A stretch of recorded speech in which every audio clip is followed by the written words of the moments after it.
y apoyó este proyecto desde el principio. Y a Caterina, por supuesto, y a Arturo por escucharme en los almuerzos cuando todavía podíamos almorzar juntos. Y después también por apoyarme. Por último, agradecer, que no lo veo acá, a Reginaldo Flores, que siempre me ha dado su opinión e inmensa experiencia en este tema. Y por supuesto a la familia, que por suerte o por desgracia no se cansan de escucharme. Que ya ha sido por más de 11 años. Muchas gracias a todos y a todas los presentes. Lo que más deseo es que el libro les sirva. Y sin más, quiero dejar a mis presentadores para que me critiquen y con libertad discutan el aporte que el libro realiza. Muchas gracias.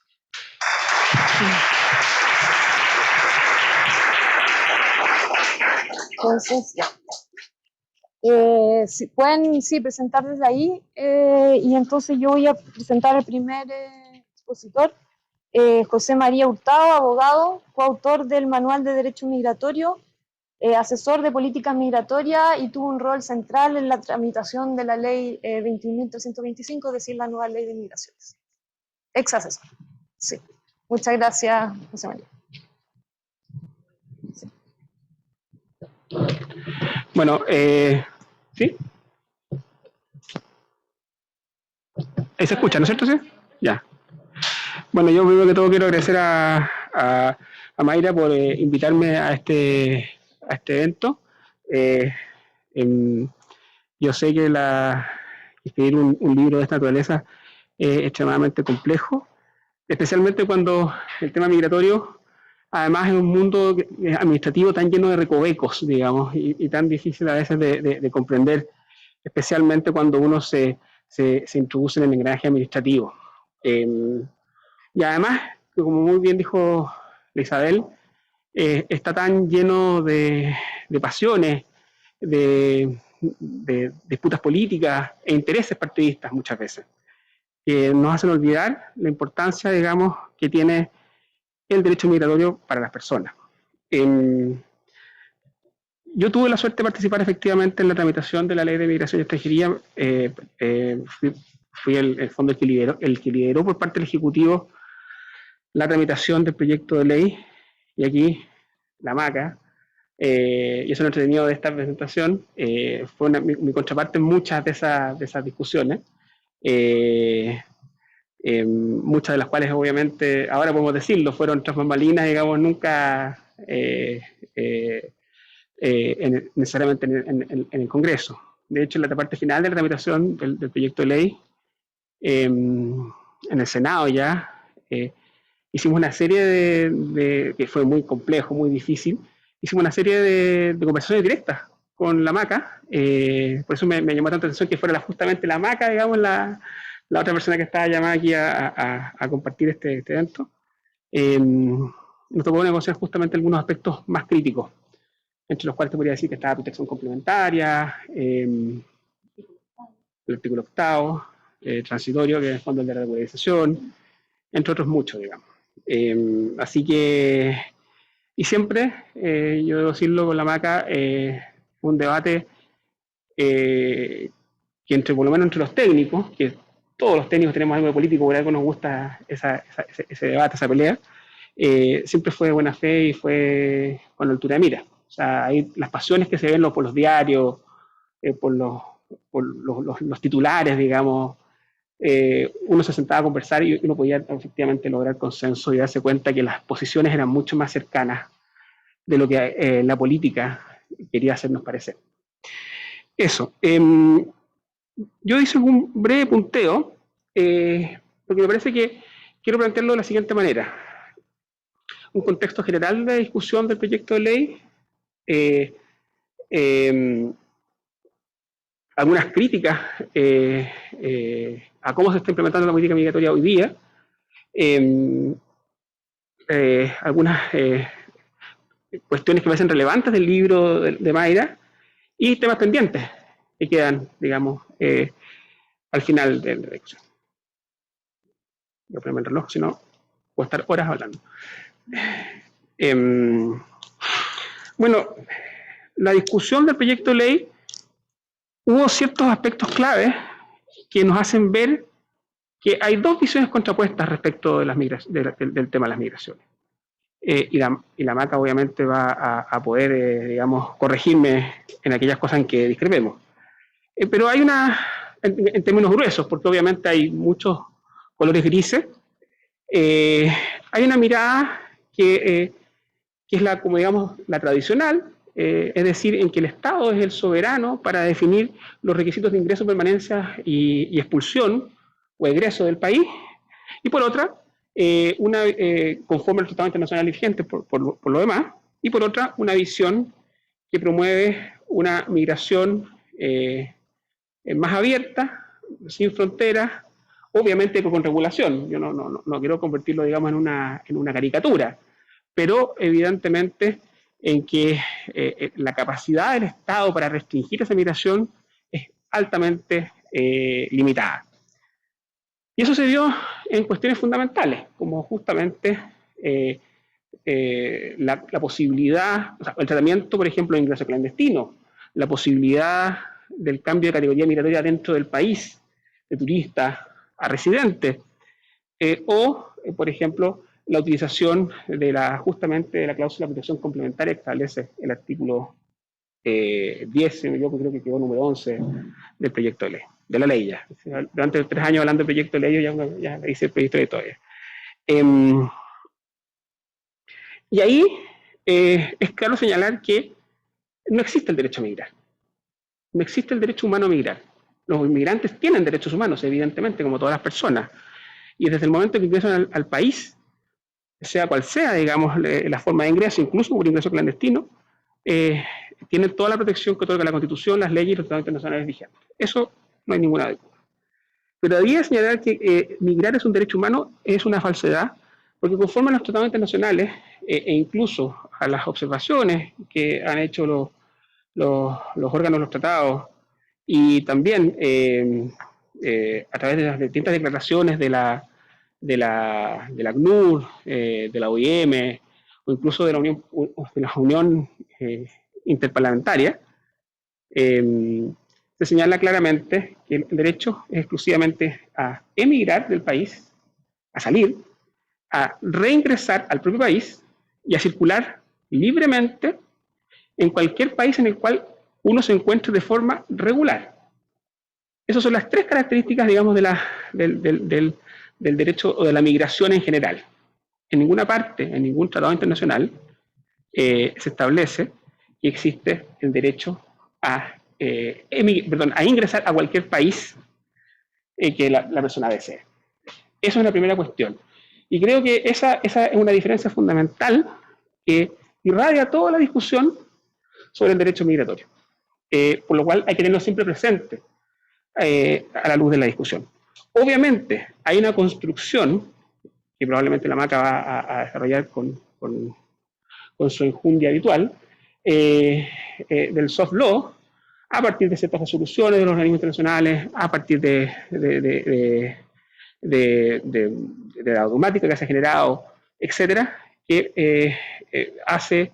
que construye esta nueva visión del derecho migratorio, especialmente considerando ciertas circunstancias que hoy día nos aquejan, como por ejemplo son el cambio climático, implica ciertas migraciones forzadas, o las situaciones de guerra que hemos visto en Siria, o la misma situación que vemos hoy día en Venezuela. Eso me importa mucho que quede claro como un principio esencial, o como una cuestión a tener presente siempre cuando uno ve la discusión de la ley. Pero la ley lo resuelve de una manera bastante salomónica. Y la clave está en el artículo 69 del proyecto de ley. En relación al artículo 59 del proyecto de ley, en relación al artículo 70 de la ley. En cuanto se impide el cambio de condición migratoria dentro del país, por regla general, pero se establecen excepciones, el artículo 70. Dichas excepciones son, en primer lugar, a través de una resolución en casos calificados por parte del secretario del Interior, o si las personas obviamente tienen relación de parentesco con chilenos o residentes en Chile, esas son las 2 reglas generales, o si la política migratoria así lo dispone. Entonces, la nueva ley migratoria tiene un cambio de paradigma importante en cuanto ya no puedes pedir por regla general, la solicitud es dentro del país, sino que tienes que pedirlo estando físicamente fuera del país. A través de la página web, a través, eventualmente los consulados, tenemos que ver cómo se resuelve en definitiva, digamos, por parte de la autoridad, ese conundrum, digamos, que es complejo. Pero se permitió que hubiera un cambio en la visión que establece el proyecto de ley. Y eso es parte de la flexibilidad que quiero destacar del proyecto de ley. ¿Por qué? Sí, no se permite el cambio de condición migratoria. No se permite que entre como turista y se pase a residente.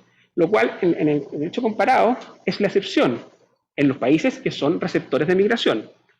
En Europa, en Estados Unidos, en Canadá, en los países angloparlantes, en general, la regla general es que solamente pueden pedir su visado estando fuera de residencia, fuera del país.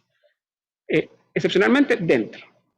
Esa regla es la que se impone en Chile, porque Chile ahora ha pasado a ser efectivamente un país que recibe inmigración y no netamente emisor de migración como era hasta mediados de los 90. ¿Y por qué esto es relevante? Porque esto significa que en la política migratoria perfectamente se puede establecer que se permite el cambio de condición migratoria dentro del país. La solución no es fina, es bien de brocha gorda, pero tenemos que entender que estas soluciones de brocha gorda se producen en un parlamento, en el parlamento donde las negociaciones políticas son así. No es el código de Bello, digamos, que tuvo la posibilidad de prepararlo durante 20 años, digamos, y después pasarlo, digamos, por la comisión y aprobado sin cambios por el Parlamento. No, esto es una discusión bien dura.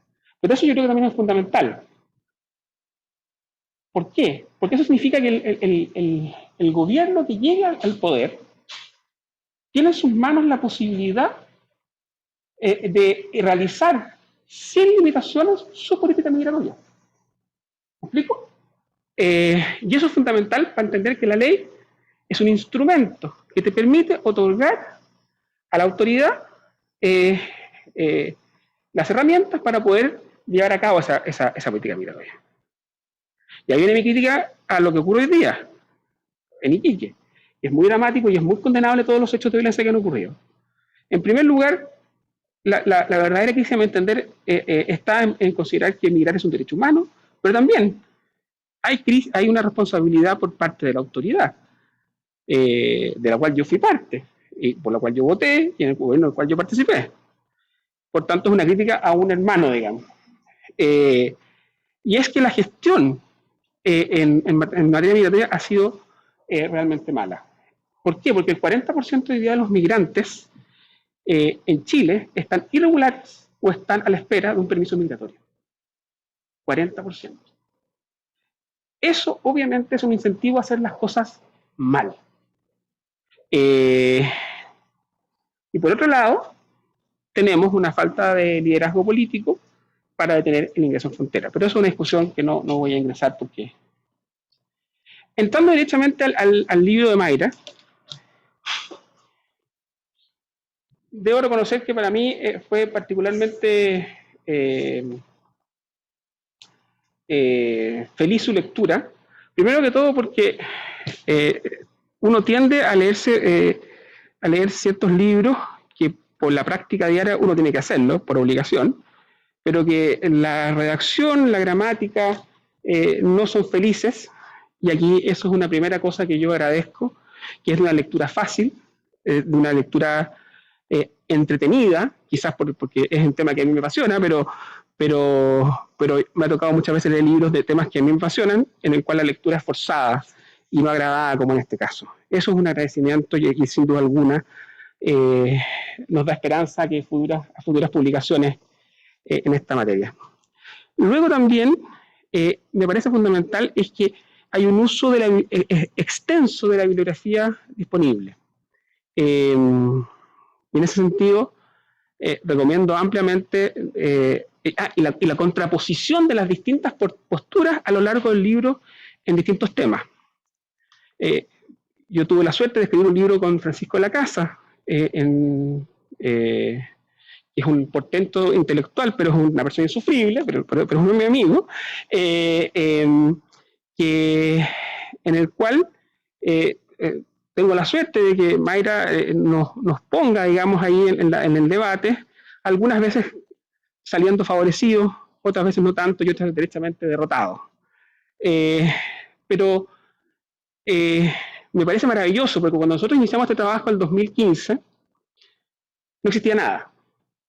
Nosotros hicimos el primer libro de Derecho Migratorio en Chile, sin ser profesores, solamente operadores jurídicos. Francisco era en ese momento abogado de extranjería, hoy día es de la Cancillería, y yo abogado independiente, hoy día después de paso por el gobierno vuelvo a ser abogado independiente. Sí, voy a pasar tarjeta al final, no hay problema. Y las necesito porque más encima uno sale muy pelado en esto, pero bueno. Y claro, me encanta esto de que se profundice en los intentos de sistematización, de hacer una dogmática en torno al derecho migratorio, que es justamente lo que se necesita cuando se está frente a una nueva rama del derecho, como es el derecho migratorio. Y me encanta, o disfruté muchísimo, justamente esa profundización, esa exposición de puntos de vista, porque en realidad reconozco que en el caso nuestro, nosotros no contrapusimos opiniones, simplemente nosotros dijimos lo que pensábamos y el resto o no existía o había muy poca en realidad literatura en ese momento. En los últimos 5 años apareció una literatura inmensa sobre el tema.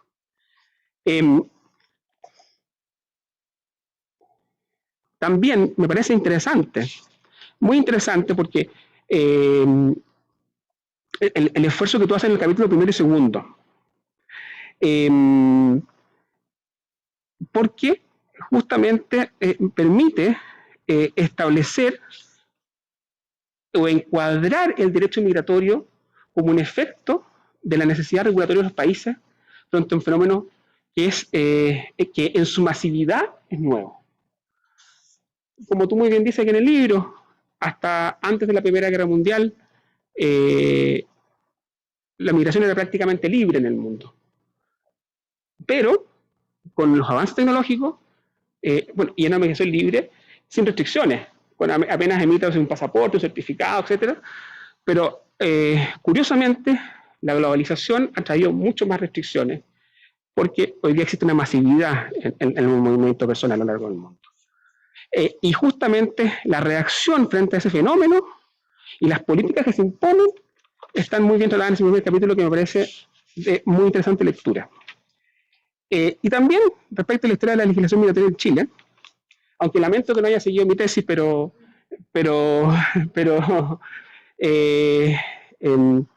algo acogió, digamos. Nos parece que es un aporte interesante, porque siempre es muy importante conocer cuál ha sido la evolución histórica de la regulación nacional, porque, digámoslo con todas sus letras, es cierto que la nueva ley de migraciones marca un quiebre con la legislación anterior, particularmente en cuestiones fundamentales, como son los tratados internacionales, la incorporación expresa de los derechos, deberes y protecciones que tienen los extranjeros, pero en su operatoria jurídica es esencialmente la misma. En su brevedad. De hecho, el Ministerio del Interior siempre ha sido el que ha definido y determinado en último término la política migratoria de nuestro país, o más bien la regulación migratoria, desde el inicio de la República, y eso la nueva ley de migraciones no lo cambia. Respecto a la nacionalidad, eso sí, yo tengo que decir que me hubiese gustado encontrar algunos autores más de mi gusto, que son especialmente Miller, que son autores, claro, de la tesis más conservadora norteamericana, si usted quiere, respecto de la migración, la nacionalidad y el fenómeno migratorio en general. Finalmente quiero terminar, si es que creo que me quedan 5 minutos o me estoy excedido. Ya, muchas gracias. Me pasé 10 ya. Siempre me pelea conmigo, siempre.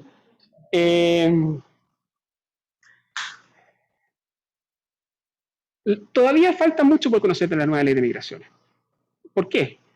Porque como tiene una gran flexibilidad en su instrumento, le da justamente a decretos supremos, a reglamentos y a la política grandes atribuciones. Entonces todavía tenemos mucho por conocer. En primer lugar están los decretos supremos respecto de, particularmente, de las subcategorías migratorias de residencia, que eso en fondo es el corazón del sistema. También la política migratoria, que puede venir con sorpresa o puede ser cambiada, digamos, el día de mañana también por la autoridad a su mero arbitrio, obviamente debidamente fundamentado y sometido al control de constitucionalidad y de legalidad. Y también el reglamento. Pero yo creo que los dos primeros que te menciono son los más relevantes. El reglamento va a marcar sin duda alguna el momento en que entre en vigencia la ley. Pero los otros dos son los realmente relevantes. Hay algunos temas pendientes que no sabemos cómo se van a, que hoy día están en el limbo y que sería interesante de que se diera una respuesta dogmática, digamos, a esa situación. Uno, yo diría que el principal hoy día es qué pasa con los extranjeros que son expulsados, se revoca su expulsión y quedan en Chile. Su situación migratoria queda en el limbo. Y ahí no hay una solución jurídica hoy día para ellos. Es un tema, por ejemplo, dogmático que debiéramos nosotros, los que nos dedicamos a esto, tratar de explorar algún tipo de solución. Porque la Corte Suprema hoy día, particularmente a partir del ministro Brito, que ingresó a la sala, está, yo creo que correctamente, rechazando todas las expulsiones que no tengan un proceso penal previo, pero las personas quedan en un limbo, porque no tampoco la Corte no tiene la potestad para otorgar un permiso migratorio, no es autoridad migratoria. Entonces la persona queda en el limbo. Y obviamente su única salida sería que eventualmente el subsecretario Interior dictara algún visado calificado a su favor, o que cayera, o sea, que calificara con los requisitos en alguna posterior regularización, siempre y cuando no se impida, o sea, no se elimine la posibilidad de que se regularicen los que hayan ingresado por pasos clandestinos. Entonces yo creo que ahí hay un punto fundamental a rodar y también el rol de la Corte Suprema en materia migratoria. Con la entrada de una nueva ley va a ser muy importante conocer cuál va a ser su criterio, porque eventualmente se transforma, a mi entender, no solamente en un colegislador, sino que además en un ejecutivo al momento de determinar cuál es la política migratoria del país. Eso, Mayra. Muchas gracias por la invitación.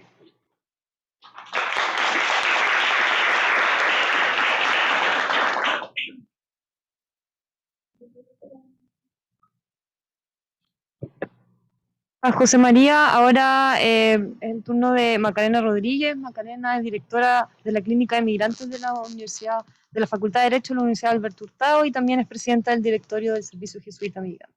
Macarena. Gracias. Gracias. Está un poco gruesa esta. Si me comparten. Ahí está. Mal.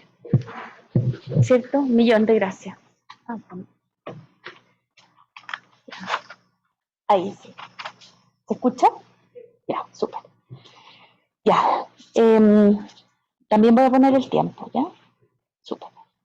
Bueno, hace unas semanas atrás pensé y enumeré aquellos temas que pensé que no podía olvidar en un acto tan importante como la presentación del Manual de Derecho Migratorio de Mayra Federsen. Voy a seguir entonces el mismo orden y formato. Lo primero, saludar. Comienzo mi presentación del libro de Mayra saludando especialmente a la decana de la Facultad de Derecho de la Universidad Adolfo Ibáñez, Isabel Aminat, quien sin duda ha sido un gran apoyo para este importante trabajo. Gracias, decana, de parte de todos nosotros. A Mayra, por este excelente y oportuno trabajo que hoy nos convoca y por haberme dado el privilegio de presentar este libro. A la familia de Mayra, porque detrás de un trabajo así hay mucha generosidad de una familia que debe compartir sus días y horas de familia con un trabajo como este. especialmente gracias a Felipe, a Leonor y a Marco. Saludar también a la comunidad de quienes hoy, de forma presente o de modalidad online, siguen esta actividad. Todos interesados en la temática de migración. Y dentro de ellos, por supuesto, a José María, mi copresentador en este día. Bien, este comentario lo hago desde mi rol de académica y directora de la Clínica Jurídica de Atención a Migrantes de la Universidad Alberto Hurtado, donde desde el año 2006, y entonces junto a la Pastoral de Inmigrantes Pedro Arrupe, hoy SJM, iniciamos un trabajo desde el derecho en la defensa de las personas migrantes. La migración era una realidad distinta en nuestro país en muchos aspectos, en cuanto a los flujos, las nacionalidades, pero también similar en muchos otros a lo que hoy día estamos viendo. Esta reacción frente a lo distinto también la observábamos en esos momentos, y la construcción de argumentos jurídicos para entregar una defensa y protección a un grupo específico y vulnerable son elementos transversales y que persisten en los años. Lo hago también como presidenta del directorio de la Fundación Servicios Jesuita Migrantes, una organización que promueve y protege la dignidad y los derechos de las personas que migran a Chile, acompañando su proceso de inclusión social.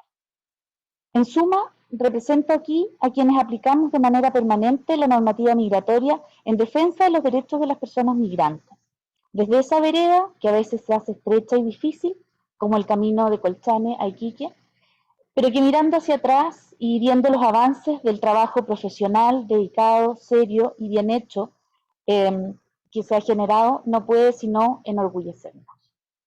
Por supuesto, también lo hago desde aquellos en quienes nacen innumerables preguntas y desafíos, como señalaba José María, sobre la aplicación de este nuevo Estatuto de Migración, la Ley 21.325, y que constituye el aspecto central, no sé si tan, pero bastante central en el libro de Mayra. Bueno, segundo tema, la autora. A Mayra la conocí el año 2009, ella trabajando en la Clínica de Interés Público de la Universidad Diego Portales y en el Centro de Derechos Humanos en materia de acceso a información pública. No sé si te acuerdas de esa primera vez. Seguí y supe de sus estudios y de su notable desempeño como estudiante de doctorado en Berkeley. El año 2014-2015 nos encontramos cuando en el marco de su investigación colaboró en distintos desafíos que en ese momento enfrentaba el Departamento de Extranjería y Inmigración. Cada oportunidad en que nos hemos encontrado ha sido extraordinaria, muy provechosa y cruza en todas ellas la misma conclusión. Mayra es una mujer inteligente, amorosa, empática, una abogada muy matea y muy responsable. Un lujo conocerte y compartir contigo este interés. Tercer punto. Como dijo muy bien la decana, este es un motivo de alegría. La presentación de un libro, la publicación de un paper, un estudio, un resultado, una investigación en materia de migración es para muchos de los que estamos aquí y quienes estamos vinculados a la temática un motivo para estar contentos. Ello da cuenta de que hay detrás una comunidad vibrante, inquieta, atenta a lo que ocurre, que analiza críticamente, que cuestiona y que se cuestiona ante los múltiples desafíos que implica la migración. Con la lectura de este manual completé algunas ideas y lógicas que he ido desarrollando desde hace un tiempo en relación a la ley. Aprendí de los conocimientos y de la sistematización que hace Mayra y por sobre todo disfruté la lectura de este manual, pensando en el inmenso aporte que este constituye para la comunidad actual y para las nuevas generaciones que pueden apasionarse y desarrollarse en torno al derecho migratorio.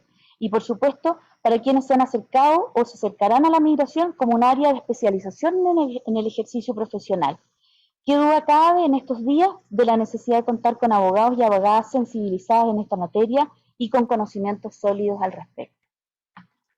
Cuarto punto, la migración, un fenómeno global. En este manual, Mayra no solo se refiere a una ley, sino que efectúa una aproximación al fenómeno migratorio y análisis de las políticas migratorias, la historia de la migración, los principios inspiradores de la ley, entendiendo que este manual no es solo la sistematización de una ley, sino un documento que aborda la temática migratoria como un área disciplinaria.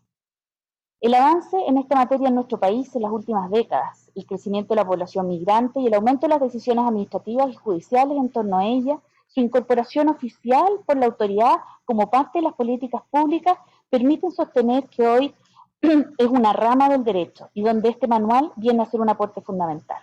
Por lo demás, nada ajeno para quien se ha formado y ha visto cómo esta temática es una materia relevante en el mundo y donde Chile comenzó a ser parte de este fenómeno global. Si bien las regulaciones sobre extranjeros se identifican en la historia de nuestro país y siendo el hito regulador probablemente en 1845, lo cierto es que hablar de una política de migración y de una regulación al respecto no fue un tema relevante por muchos años, sino una vez que la migración alcanza porcentajes interesantes y relevantes y comienza a visibilizarse en nuestro país.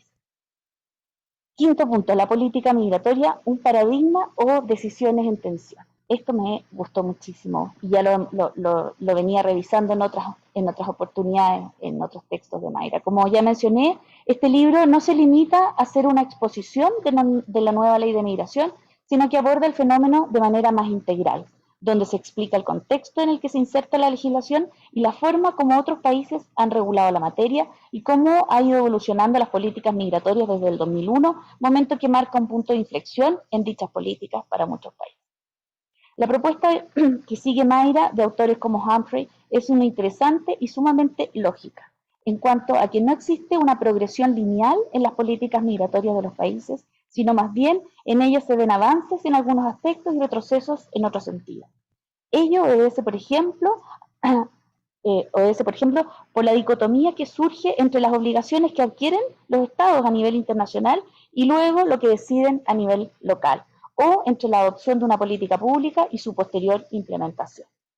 Nosotros hemos sido parte de esa fragmentación que se aprecia a nivel comparado, pues teniendo una misma ley y diferentes administraciones, su aplicación ha sido totalmente distinta. Más que visiones paradigmáticas, dice Mayra, de las políticas migratorias, existen medidas en permanente tensión. Sexto, la nueva ley de migración. La nueva ley de migración establece principios generales de protección y que el manual describe muy detalladamente. Particularmente importante es que se contextualiza con información como el momento de la discusión legislativa en que fueron incorporados, lo que permite comprenderlos de mejor manera y que puede ser un argumento necesario al momento en que sin duda deban ser utilizados para fundamentar una petición o una decisión. La nueva ley de migración reconoce derechos a las personas migrantes, a los que se aboca de muy buena manera el manual de Mayra, haciendo referencia a su extensión y su comparación con los estándares internacionales al respecto.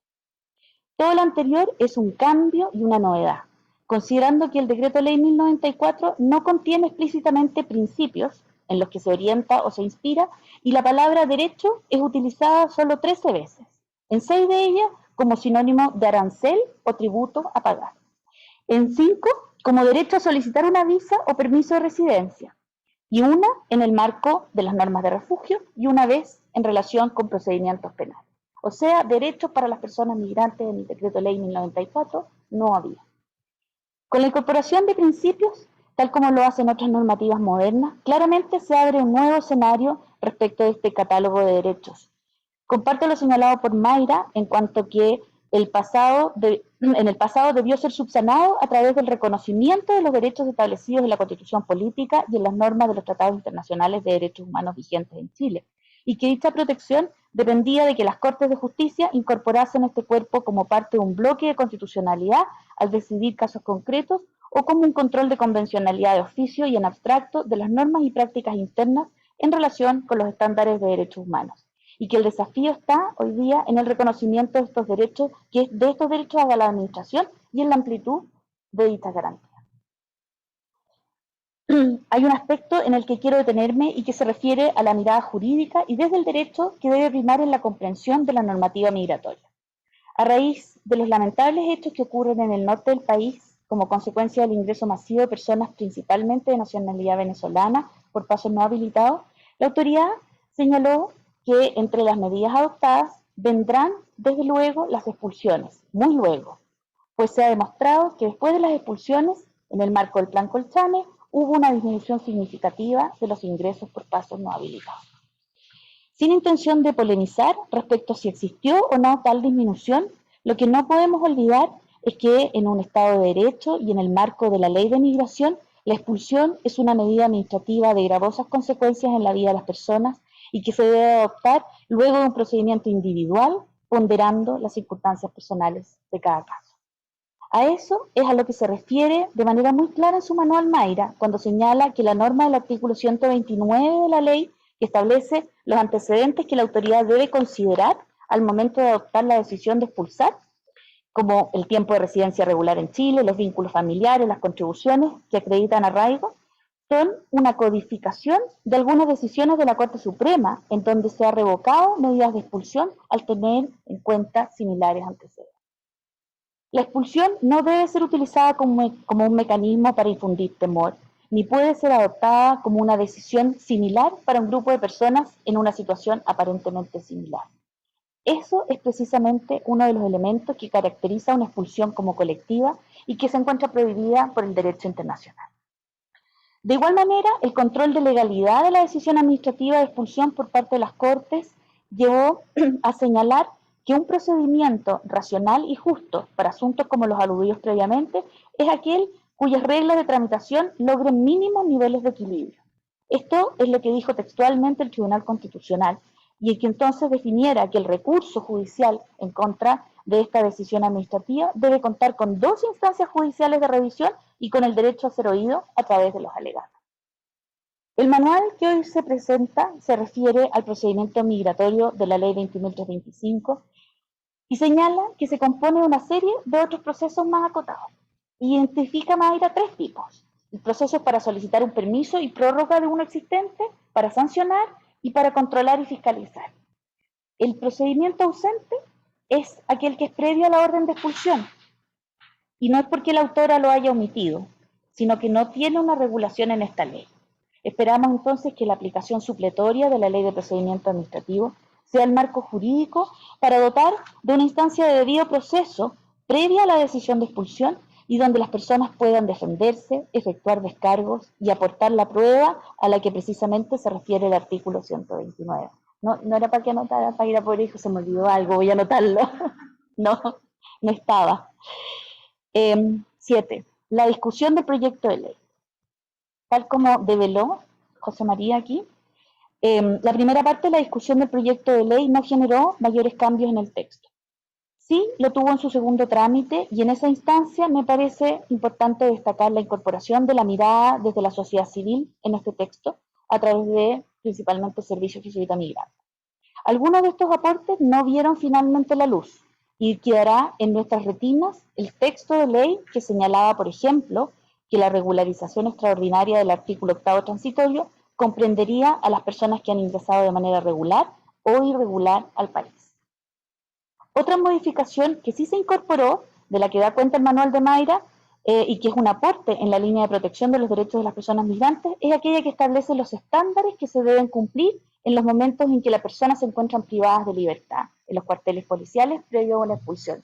No sé si te acuerdas ahí, José María, esa parte, cuánto se incorporó y cuánto se robusteció la normativa en esa materia. El derecho a contactar y ser visitados por familiares, representantes legales, abogados y habilitados en derecho, el derecho a ser informado en las primeras 2 horas de privación de libertad del inicio de la medida, podrán recibir tratamiento médico y farmacológico, pudiendo ser trasladados al centro de salud y suspenderse la ejecución de la medida mientras no sean dados de alta, derecho a comunicarse con un representante consular, etc. Estos derechos, que pudieran haberse inferido de distintas disposiciones y regulaciones de orden nacional e internacional, son un avance, pues hoy, particularmente, las expulsiones masivas que se realizan adolecen de dichas garantías básicas, donde se ha impedido, por ejemplo, a los abogados y abogadas ingresar a los cuarteles policiales y contar así con una posibilidad de defensa legal para las personas migrantes. Como ya lo señalé, una medida de expulsión de consecuencias tan profundas en la vida de las personas debe estar antecedida de un debido proceso y de todas las garantías que ello conlleva. De igual manera, el plazo de privación de libertad previo a una expulsión, tal como lo sostuvo el Tribunal Constitucional, no puede ser mayor al que contempla la Constitución Política para las restricciones y privaciones de libertad. La libertad ambulatoria de las personas migrantes tiene el mismo valor y debe ser protegida de igual manera que la de un nacional. Lo contrario sería entender que se encuentran en una categoría distinta y que permite una afectación mayor de sus derechos. Octavo, el aporte indudable de este texto. para quienes trabajamos desde la academia, las clínicas jurídicas, la sociedad civil, las autoridades, este es un texto que nos permite dar cumplimiento, apoyar el trabajo, dar cuerpo y hacer realidad la defensa y protección de los derechos fundamentales de un grupo especial, en especial condición de vulnerabilidad, tal como lo describe el preámbulo de la Convención para la Protección de los Derechos de los Trabajadores Migratorios y de sus familias. La falta de protección de un Estado, la falta de redes, el desconocimiento de la legislación local son sin duda factores que debilitan la situación de las personas migrantes en un país. Y todos los estados, incluido el nuestro, nos hemos comprometido en el deber de proteger adecuadamente sus derechos. Para ir terminando, la empatía o compasión de la que habla Martha Nussbaum. Esta es una autora, una filósofa americana, que me imagino que puede haber estado dentro de tu repertorio que trabajaste. Y ella señala que para que una sociedad sea democrática y estable, se deben cultivar ciertas emociones y se requiere enseñar cómo entrar empáticamente en la vida de los demás.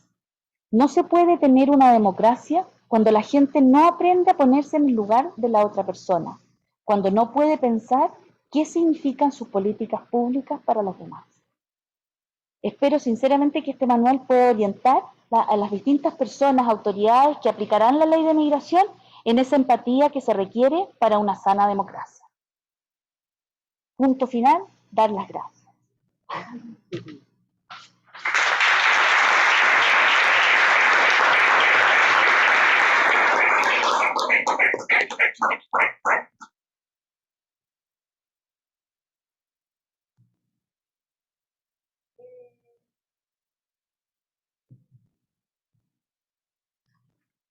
Yo había previsto como cuando diseñamos el lanzamiento, si querían intervenir el público, hacer preguntas o algún tipo de comentario, existe ese espacio. Si no, sí. Y claro, acá, o sea, es libre, tenemos media hora, como lo que nunca falta, siempre falta en los como seminarios que las personas puedan dialogar, así que ahí tenemos media hora para hacer eso. ¿Sí? Sí, claro. Sí.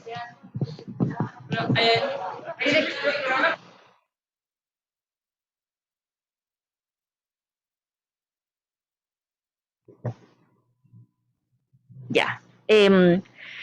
Como bien señalaba José María, disiento absolutamente de la apreciación sobre el derecho a migrar. El que el derecho a migrar contemple, tal como por ejemplo lo establece nuestra Constitución, convenciones internacionales, como la Convención Americana, que contemple el derecho de una persona a salir de su país, a entrar a su país y a circular, ¿cierto?, dentro de otro país, no le quita, y que no tenga efectivamente una facultad o un derecho a ingresar a cualquier país sin tener requisitos, no le quita el carácter de derecho fundamental a migrar. Lo que pasa es que el componente de ese derecho fundamental tiene esas características. Ahora, el avance también, y en eso, no sé si Tomás Pascual está aquí o está en su casa, pero, y en eso vamos a compartir ahí un poco lo que hemos desarrollado un poco con Tomás, la idea de cómo los derechos humanos, ¿cierto?, la interpretación progresiva de las convenciones, lo que tú llamas efectivamente el soft law, lo que es el soft law, ha ido engrosando y ha ido robusteciendo los derechos fundamentales. Y por lo tanto, en un futuro, podríamos pensar, quizás no, que va a haber una garantía en ese sentido. Pero el que hoy día esté establecido en esas condiciones no significa que no exista un derecho a migrar, existe un derecho a migrar con esas características. Lo explicó perfectamente ese punto de vista. Así, yo quisiera hacer un punto, eso sí. No sé sobre este punto porque yo creo que ya está agotado. Sí. No, simplemente que en la... señalaste bueno, también lo dice, en el fondo lo omite Mayra en su libro y tú señalas esa omisión como que en el fondo es una falta de regulación, lo referido a que no existe un procedimiento previo a la expulsión. Yo quisiera discrepar, digamos, de ese punto por lo siguiente. La expulsión no es un acto jurídico es un acto jurídico terminal que es efecto de otros actos jurídicos previos. Es decir, hay un proceso administrativo legalmente tramitado, conforme a los principios de la ley de 1980, pero además se establece específicamente en la ley, y es que está sacando el torpedo, digamos, en el artículo, que es viejo, ya, 91, orden de abandono, que en fondo que el procedimiento culmina, se le informa a la persona que va a ser, puede ser sujeto de un proceso, o sea, se le un procedimiento que podría terminar con su expulsión del país. Se le da un plazo de 10 días para que haga sus descargos. Una vez que hace sus descargos, la autoridad resuelve o no dictar la orden de abandono. Y luego de dictar la orden de abandono también tiene la posibilidad de interponer los recursos correspondientes. Lo que pasa es que la orden de expulsión solamente es un acto que se toma del el hecho exclusivo de que no se ha dado cumplimiento a su orden de abandono. Nada más. Entonces, en el fondo, no hay una discusión nueva. O sea, si la persona no interpuso algún recurso, si la persona no hizo una reconsideración administrativa, no utilizó los recursos jurídicos disponibles, simplemente el acto conclusivo ante el no abandono del país es la expulsión. ¿Me explico? Entonces, establecer un nuevo plazo, siendo que la misma persona no ha hecho uso de los recursos que tiene disponibles, a mí me parece que en el fondo es un exceso de regulación. Entonces, lo que quiero decir es que esto fue discutido en el Congreso y quedó la norma de esa manera, no porque fuera una falta de regulación, sino que se entendió que ya tuvo dos periodos en los cuales la persona pudo previamente, ante la autoridad administrativa, hacer sus descargos, uno previo a la orden, otro después a la orden de abandono, perdón, y sin perjuicio además de los recursos administrativos o judiciales. Simplemente un punto. Discrepamos, permanentemente. Pero bueno, sí, la idea también era abrir un espacio de presentar distintas posiciones y que cada uno se vaya armando su propia... O sea, el libro no obliga a tener una posición, ¿no es cierto? Había una pregunta allá atrás, sí.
Porque no se escuchó, parece, para los que están en Zoom. Entiendo que tu pregunta se refiere a la situación de los hijos del extranjero transeúnte.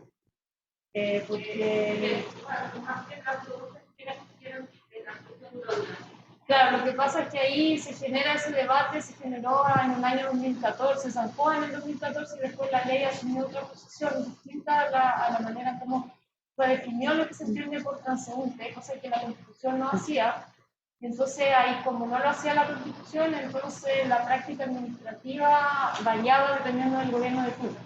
¿ya? Entonces, finalmente, la ley asume una posición y señala que es transeúnte aquellas personas, lo limita, de hecho, a aquellas personas que están con un turismo, entiendo, y aquellas personas que están en algún servicio suburbano. Y entonces ahí, claro, se entiende que estas personas que están transeúntes no si tienen nacionalidad, por cuanto el tema principal es que sus padres están en una situación de irregularidad. Y entonces la discusión se generaba si la irregularidad era por sí constitutiva de un cierto estado de transitoriedad. ¿Ya? Pero no es, o sea, se podría interpretar que esa no es la posición que se asumió y que se definió que la transitoriedad tenía que ver con el estar de paso y no con la condición, el estatus migratorio. Y había una pregunta acá sobre el reglamento. Tal vez José María sabe mejor eso. Pero también yo creo que la forma en que tú respondes está perfecto porque justamente distingue la situación de la casuística que se producía en el fondo con los denominados hijos de extranjeros transeúntes con la apatridia, que son dos situaciones distintas. La apatridia, en el fondo, puede o no ser hijo de extranjero transeúnte, porque en el fondo estaba simplemente dado por el hecho de que al nacer no tiene nacionalidad producto de la situación de los padres. La ley sí la ley de migraciones sí lo trata, porque le da crea ya estoy jugando a la memoria nomás, pero crea como crea un consejo de la apatridia. Para la determinación de la apatridia. De hecho, esa norma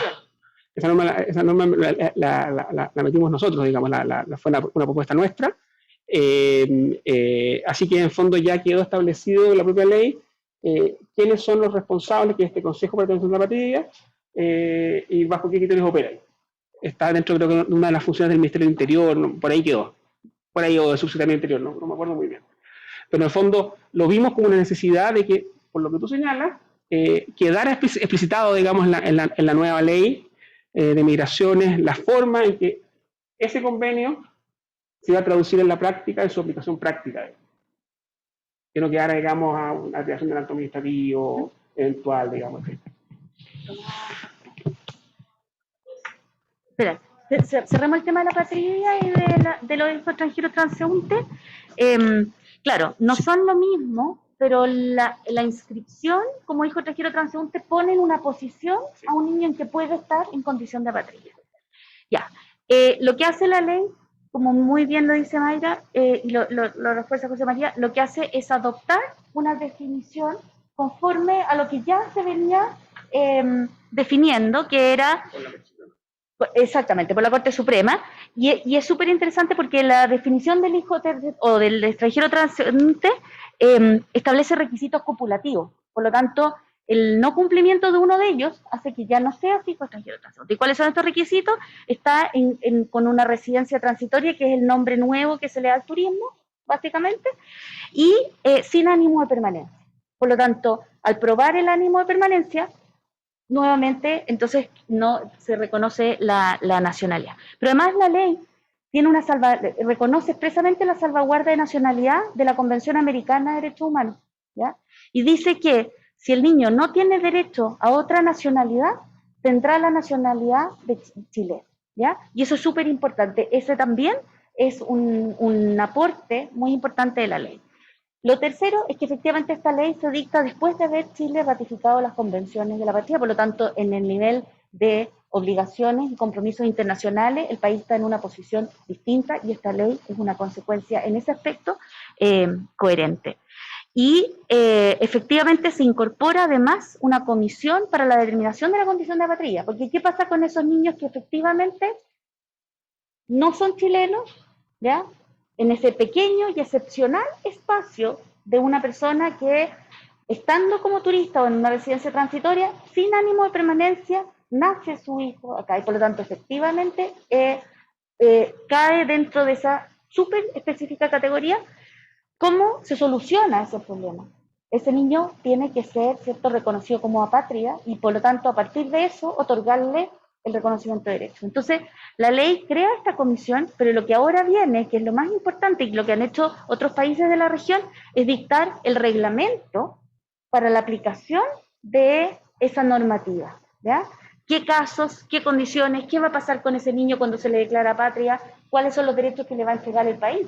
Porque finalmente no es que, la idea no es que vaya de apátrida por el mundo, sino que se le reconozca por algún Estado, y en este caso el Estado chileno, la nacionalidad o algún estatus regular y pseudo de nacionalidad. Eso. Hola, no sé si se pueden hacer preguntas desde... Sí, del Zoom. De hecho, de eso iba a decir que tenemos dos personas que quieren opinar del Zoom, Ignacio Barriento Sí, y Tomás Pascual. Y sí. después acá en la sala. Bueno, les agradezco la oportunidad, los saludos de Antofagasta. Estamos muy interesados escuchando precisamente esta transmisión, y lo primero es felicitar a la autora por este esfuerzo, y la verdad es que estamos muy contentos de poder recibir. Yo ya tengo encargado mi ejemplar, así que, pero no quiero quedarme en estos saludos nomás, sino que recordar una conversación por chat, por WhatsApp, que tuve hace algunos días precisamente con Tomás Pascual. Eh, y yo le decía, porque precisamente es un tema que ya salió, ¿no? Y le preguntaba, voy a leer la pregunta que hacía, le decía, ¿qué piensa de los descargos que establece el artículo 132 de la ley? ¿Y qué te parece que su mención permita construir, junto con el artículo 21 de la ley y la jurisprudencia existente, una real instancia de contradictoriedad en el procedimiento de expulsión? Ahí tuvimos un par de intercambios. Yo creo que comparto con Macarena que ahí hay un vacío, que probablemente la sola mención de descargo no es un establecimiento, obviamente, de un procedimiento, pero lo que sí creo es que nos da espacio para llenar ese vacío, porque si no, no tiene sentido lo que establece el artículo 21 de la misma ley. El artículo 21 dice que el Estado está obligado a asegurar un procedimiento de investigación racional y justo para el establecimiento de las sanciones. Y además dice, mire, sabe que además debe procurar asesoramiento de defensa jurídica, y en algún momento le pone nombres, o le pone nombre en cuanto que asigna esta función a la Corporación de Asistencia Judicial. Entonces, yo creo es que el esfuerzo que debemos hacer ahora es precisamente llenar ese vacío con todos los estándares internacionales, pero además con una cosa que me parece súper potente, porque los últimos fallos de la Corte Suprema se han referido a una cuestión súper importante en este sentido, porque muchas de las órdenes de expulsión se han dejado sin efecto porque la Corte Suprema ha dicho que el contencioso administrativo es insuficiente. Y en ese sentido me parece que hay que llenar, incluso hay cortes de apelaciones que hablan de la necesidad de que la persona que está siendo sometida a un procedimiento administrativo de expulsión cuente con abogado, con defensa técnica. Y eso lo dicen las cortes de apelaciones. Yo por ahí he visto un par de fallos de las cortes de apelaciones, creo que una de Copiapó, me parece, si no me equivoco, y no sé si otra de Ñuble, de Chillán, y me parece a mí que ahí hay un espacio y tenemos que hacer ese esfuerzo. No lo va a poder hacer el reglamento, por supuesto, porque no puede establecer un procedimiento, en este caso administrativo. Pero creo que frente al vacío que yo comparto que existe con Macarena, hay que llenarlo a través de una serie de estándares y pronunciamientos que ya la justicia chilena, por ejemplo, ha hecho. Eso. Gracias. Ignacio, Tomás, no sé si quieres intervenir ahora. Hola Mayra, ¿qué tal? saludo a los que están allá, muy encantado poder estar acompañándote hoy día. Felicitaciones por esta extraordinaria obra. Es un documento que recorre prácticamente todo para quienes estamos trabajando, sobre todo en la docencia en materia migratoria. Es una guía fabulosa, es una herramienta también muy valiosa para el litigio. Y nada, simplemente valorar este esfuerzo que has hecho en construir este texto, que es completísimo y que empieza a saltar una deuda que tiene el derecho chileno con las materias, con estas materias. Yo simplemente quería plantear 3 preguntas que las puede tomar Mayra, la puede tomar Macarena, la puede tomar María, y es ¿por qué se sigue insistiendo en mantener la política migratoria en el ministerio encargado de la seguridad pública y no en un ministerio encargado del desarrollo social? ¿Por qué esa mirada securitizadora de la migración? ¿Crees tú que ahí hay un principio, ¿no?, detrás de esto? ¿Hay un temor? ¿Qué es lo que hay? En segundo lugar, ¿no será ahora entonces de que quizás con el llamado constitucional, y acá hay varios especialistas en derecho público, el contencioso administrativo, ¿no? No llegó la hora de un tribunal contencioso administrativo? Hay mucha crítica respecto de la judicialización por la vía de la protección en materia migratoria, pero la verdad es que no queda otra oportunidad con una administración absolutamente indolente, con recursos de reposición, reconsideración, con más de 2 años de tramitación. Entonces, la verdad es que los tribunales no han sido un colegislador, ahí difiero con José María, han sido la última esperanza de las personas. Y aquí me van a decir ciútico, lo que quieran, pero literalmente los que trabajamos con las personas migrantes, la judicatura ha sido la última esperanza para que le respondan. Afortunadamente han sido los garantes del Estado de Derecho en esta pasada.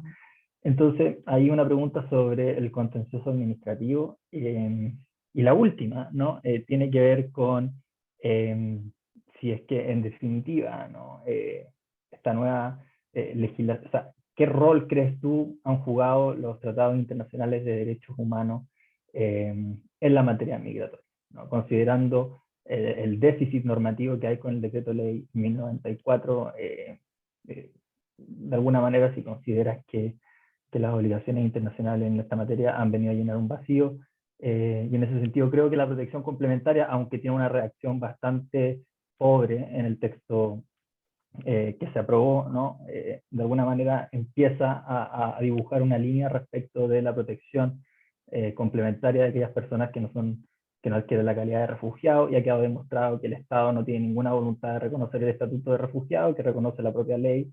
Entonces la protección complementaria se ve como una alternativa viable para que las personas a lo menos puedan tener mecanismos temporales de protección. En ese sentido, por ejemplo, tenemos la experiencia colombiana reciente de reconocimiento temporal de ciudadanos venezolanos, y creo que esta ley podría haber avanzado un poquito más en ese sentido.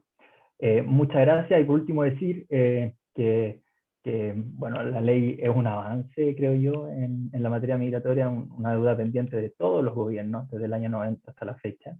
Y en ese sentido, a nosotros nos hubiese gustado avanzar un poco más siempre. Se avanzó un poquito y seguiremos empujando desde la academia y desde el litigio estratégico para empujar estos avances. Felicitaciones, Mayra, nuevamente. Que disfrutes. Creo que puedo responder a la tercera pregunta, que es la más corta de responder, porque las otras son un poco más largas, pero solo con una anécdota, Tomás. Cuando yo partí en la clínica de Interés Público y Derechos Humanos y me tocó ir a la Corte Suprema o la Corte de Apelaciones a alegar por recursos de protección, me acuerdo que cada vez que mencionábamos los tratados internacionales, los jueces se ponían los lentes de sol y se echaban para atrás, para demostrar justamente que no les importaba mucho y que ya empezaba la parte lateral del alegato. Eso ha cambiado bastante. Todavía tal vez no se reconoce en todos los tratados, pero en algunos ámbitos yo diría que ha habido mayor penetración, como el caso de la Convención de los Derechos del Niño. Yo diría que está ampliamente, hoy día se aplica en la mayoría de los fallos. Pero todavía falta, pero en ese sentido, claro, la ley es bien, avanza bastante, me parece, al reconocerle un rol especial en los tratados internacionales de derechos humanos que Chile ha firmado. Así que ahí hay como, y también la interpretación pro persona, ¿no es cierto?, que tiene la norma de interpretación pro persona. Así que yo creo que claro, que acá siempre finalmente es un juego entre la autoridad migratoria, el gobierno, las cortes de justicia, la sociedad civil, los abogados, o sea, siempre hay una tensión, ¿no es cierto? Y eso se va a ir clarificando en la medida que cada uno vaya cumpliendo su rol. Después de los otros temas creo que podemos conversar con más detalle porque son un poco más, y podrían ser materia también de buenas investigaciones, sobre todo en la parte de la institucionalidad. Creo que hay un artículo, de hecho yo traté de rescatar un artículo sobre, sobre cómo había evolucionado la institucionalidad, pero la persona que lo escribió está en Argentina y no logré llegar a la investigación que había hecho. Pero yo creo que hay bastante que hacer en cuanto a ver esta institucionalidad, ver cómo fue cambiando o sea, del Ministerio de la Colonización y Agricultura al principio hasta, bueno, interior, los roles que tuvo, relaciones exteriores y bueno, en Chile esos fueron los principales ministerios. Justicia nunca ha tenido un rol laboral, el Ministerio del Trabajo tampoco. Pero en otros países sí ha sido así, entonces se podría hacer un análisis comparado. Ya, voy a tomar más palabras acá, sí. ¿Usted? Sí. Hola, buenas tardes. Nosotros somos miembros de una ONG, se llama Migra Chile, somos abogados jóvenes que hace un año, digamos, constituimos esta organización y hemos interpuesto una gran cantidad de recursos, pero también nos enfocamos en temas más sociales. Y hemos tenido, bueno, este último año gran conexión con otras organizaciones y hemos podido, digamos, ir avanzando en esos temas. Y bueno, en primer lugar, felicitarte, Mayra, por tu libro. Creemos que va a ser un gran aporte a toda la academia. Y teníamos dos preguntas. Una respecto al tema de qué es lo que pasa con los funcionarios que no respetan, digamos, del Departamento de Extranjería, hoy en día Servicio Nacional de Inmigrantes, por ejemplo, la entrega de los formularios a personas que están buscando el estatus de reconocimiento de refugiados. ¿Hay algún tipo de sanción en eso? Porque nosotros hemos visto en la práctica que lamentablemente esto no se realiza y por lo tanto las personas no pueden optar a ser refugiadas. Lo que obviamente, digamos, es una contravención a los tratados internacionales que tú comentabas. Y por otro lado, también en conjunto con eso, preguntarle a Macarena Rodríguez, que es del SJM, ¿cómo ven este tema y hacia dónde deberían estar enfocadas las políticas públicas en ese sentido? Y por otro lado, en tercer lugar, bueno, una pequeña crítica. Nosotros creemos que buscar la calidad de refugiado no es un premio, sino que es un derecho.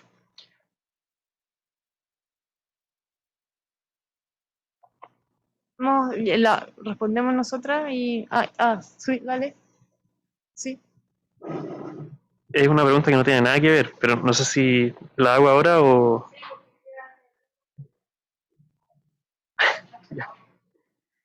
Ya, no quiero quitar espacio a otras preguntas, pero es que me gustaría, Mayra, escuchar tu opinión sobre un tema que ha salido aquí. He escuchado una opinión de José María, una de Tomás Pascual, en relación con el rol de los tribunales de justicia en materia migratoria. Porque creo que, José María mencionaba que los tribunales han tenido un rol un poco como de ejecutivo en algunos aspectos. Por otro lado, Tomás mencionaba que han sido como la última esperanza para algunas personas. Hace poco se dio una noticia, la tercera, de que en los últimos años había aumentado la judicialización en más de un 1000%. Entonces creo que el rol de los tribunales sí ha sido como bastante activo en el último tiempo en materia migratoria. Pero ¿cuál es el rol desde tu punto de vista, que has investigado también la jurisprudencia que tienen los tribunales hoy día en materia migratoria? Por ejemplo, las razones por las que hago esta pregunta es que es verdad que, por ejemplo, en materia de ingreso por paso no habilitado, existen cientos de fallos que declaran ilegales las resoluciones que decretan la expulsión de las personas, y con eso No sé si a eso te refieres tú, José María, cuando dices que los tribunales de alguna manera están como creando una política de alguna manera por la masividad de las decisiones que vienen como a desafiar, por así decirlo, la política del gobierno. No sé si te refieres a eso o no. Por otro lado, vemos una tercera sala que no se mete en el ámbito de la discrecionalidad administrativa cuando se le pide, por ejemplo, pronunciarse sobre la regularización de una persona, sobre el otorgamiento de una visa. La tercera sala siempre dice, no, yo no me meto aquí, le devuelvo a la autoridad administrativa la decisión, pero yo declaro que esto fue ilegal, pero no, yo no voy a obligarla a entregar la visa, por ejemplo. Entonces, no sé, creo que es un tema complejo, interesante, y me gustaría escuchar tu punto de vista sobre eso. Creo que puedo tratar de responder un poco a dos preguntas. El tema del refugio sí es un tema preocupante, sobre todo porque no hay constancia muchas veces de la negativa, y hay varios recursos, se han resuelto varios recursos en las cortes sobre señalando que acogiendo los recursos porque se están imponiendo obstáculos que no están ni en la ley ni en el reglamento de refugio, para evitar que las personas puedan formalizar su solicitud de refugio. Lo que el desafío del derecho migratorio es que a veces uno tiene que recurrir a ir más allá de la ley y establecer a veces ciertas prácticas, ciertas maneras de dejar constancia, porque el derecho requiere de... O sea, la manera como se ejerce el derecho requiere como de estas pruebas que uno tiene que construir, ¿no es cierto? Entonces, yo sé que las clínicas ocupan a veces, han ido ante notario para dejar certificar ciertas conductas que están en la informalidad son difíciles de poder cuestionar ante los tribunales. Entonces, claro, la ley en ese sentido, el reglamento puede que no resuelva todos los problemas que se vayan dando en la práctica. Y ahí hay que ser creativo. Y en ese sentido lo relaciono con la pregunta de cuál es el rol de las cortes. Bueno, siempre va a haber una relación intensa entre la autoridad migratoria y las cortes. Hoy en día las cortes han tomado un rol más importante porque la ley tiene la ley de extranjería tiene muchas deficiencias, y entonces en este como control de bloque de constitucionalidad tienen que incorporar los tratados internacionales. Pero ese bloque o sea, los tratados, esos estándares también los tienen que aplicar los funcionarios administrativos, ¿ya? Porque no solamente esta obligación de garantizar que recae en la Convención Americana, no solo la tienen los jueces, sino que la tienen todos los órganos del Estado. Pero por algún motivo, o sea, eso no se hace de forma amplia por los funcionarios públicos, y entonces hay que obligarlos a hacerlo, y eso se puede hacer recurriendo a los tribunales. Pero los tribunales no son... Y ahí creo que soy soy menos optimista que Tomás, en el sentido de que no pondría toda mi esperanza en los tribunales, porque pueden cambiar esas opiniones en el tiempo. O sea, pueden ver que, dado que la ley ahora es un poco mejor, entonces pueden tomar un poco de distancia y no querer involucrarse tan activamente en la protección de los derechos que están establecidos, asumiendo que ya no tienen que como llenar ese vacío que estaban llenando anteriormente. ¿Ya? Y entonces ahí, de nuevo, volviendo, hay que ser creativo, porque incluso hay un libro de Elizabeth Costello que publica en el año 2016 analizando la Corte Europea de Derechos Humanos en relación con la Corte de Justicia de la Unión Europea, y ella demuestra que la Corte de Justicia de la Unión Europea, cuya única función es aplicar la normativa europea, es mucho más garantista que la Corte Europea de Derechos Humanos. O sea, lo que quiero decir con eso es que no siempre los tribunales que parecen estar encargados de la protección de los derechos van a proteger los derechos de la forma que reconozca la especial situación de la migración. ¿Ya? Entonces hay que ser creativo ahí en la elección a veces de las jurisdicciones en las cuales se van a presentar eso, y el rol de las cortes podría cambiar en el futuro. Creo que estamos pero ¿sí? Si me permite, perdona Mayra, Sí. acá. Yo quisiera desligar la ley de la gestión administrativa. La ley, el derecho, en el fondo, te establece un marco jurídico para funcionar. Y esto está relacionado con la función de las cortes. Pero hoy día la gestión administrativa es pésima.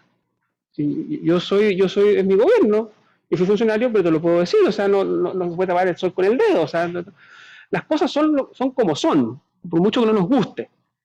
Hoy día, según datos oficiales de extranjería, hay 1.462.000 extranjeros en Chile. Según datos oficiales de extranjería, han otorgado 760.000 permanencia definitiva. Según datos de extranjería, han otorgado 150.000 visados en el último año. Lo cual significa que tienes alrededor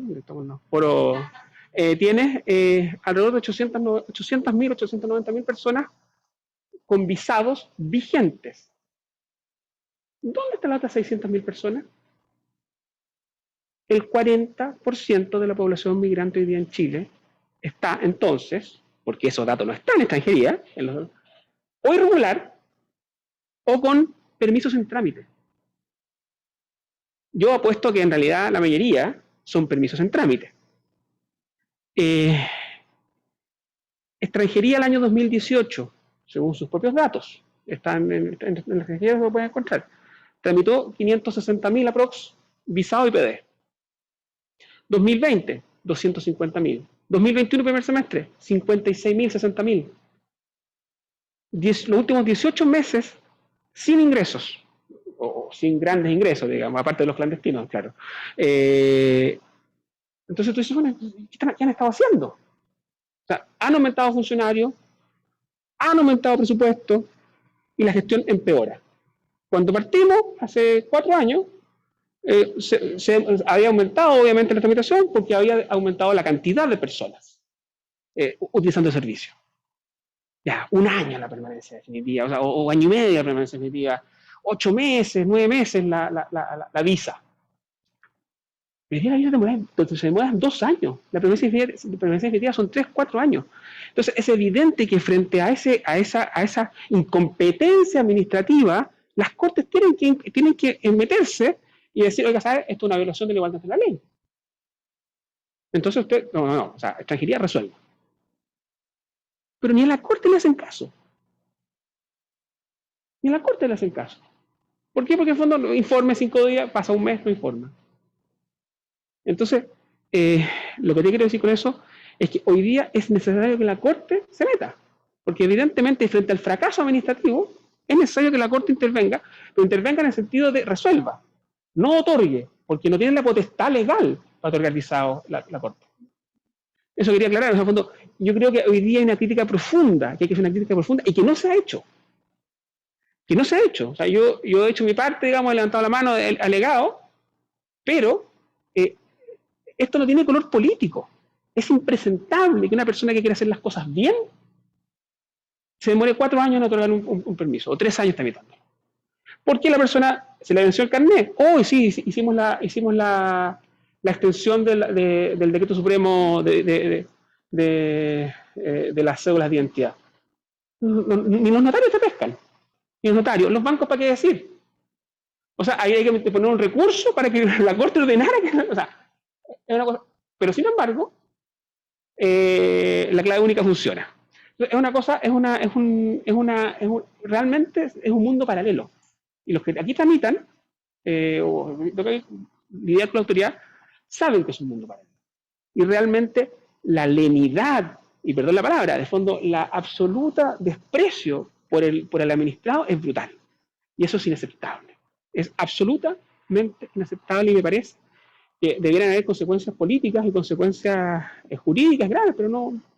Estamos en una época de Chile en que estas cosas a nadie le importa nada, pareciera, digamos, porque en el fondo, me refiero a los actores políticos relevantes, porque en el fondo, ¿no? Entonces, es realmente brutal. Otra cosa, perdón, en el fondo, te obligan a hacer los trámites en línea, pero no hay integridad del expediente digital. ¿Me explico, no? O sea, lo mínimo es que existe la integridad del expediente digital, porque es cuando tú mandas la solicitud y te da vuelta el correo, o tú mismo descargas un PDF que te diga con un código de barras, un QR, los documentos que adjuntaste. Entonces tú puedes aparecer que no existe integridad. Entonces puede aparecer 1 año después un funcionario diciendo, no, es que usted no adjuntó los documentos. Tú tienes cómo comprobarlo. No hay integridad del expediente. O sea, la cantidad de vulneraciones al debido proceso administrativo es brutal. Y yo en el fondo, yo soy percibido, digamos, como comillas, una persona más bien contraria a la migración, en lo absoluto. Yo tengo una visión, más bien, a mi punto de vista, equilibrada respecto, en el fondo, de los derechos del migrante con respecto a los ingresos al país. Pero eso no obsta, en lo absoluto, a que el Estado tiene que tener un deber absoluto y completo con respecto al administrado. Entonces, esto es una vulneración completa y total, en el fondo, de su debido proceso administrativo. ¿Sí? Es absolutamente vergonzoso. Por favor, no lo publique. Bueno, sí. Creo que llegamos a la hora, estoy de acuerdo con lo que... Y de hecho uno enseña derecho administrativo y ve que en la práctica nada de eso existe. Por eso digo que hay que ser creativo. No hay que quedarse con la ley. O sea, sí. Claro, pero de ahí lo que conversábamos en un chat es que es muy difícil también, porque no se explican. Macarena, quizás tú quieres decir la última palabra, ¿no? Daniela, y después salimos a un café.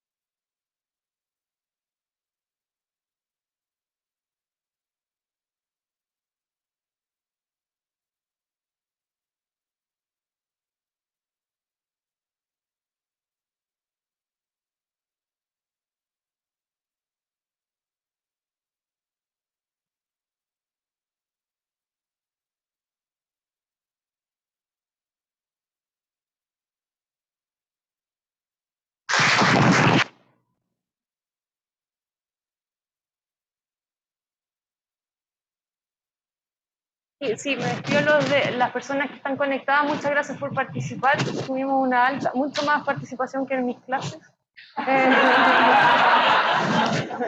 Así que muchas gracias. Bueno, claro. Que esté muy bien.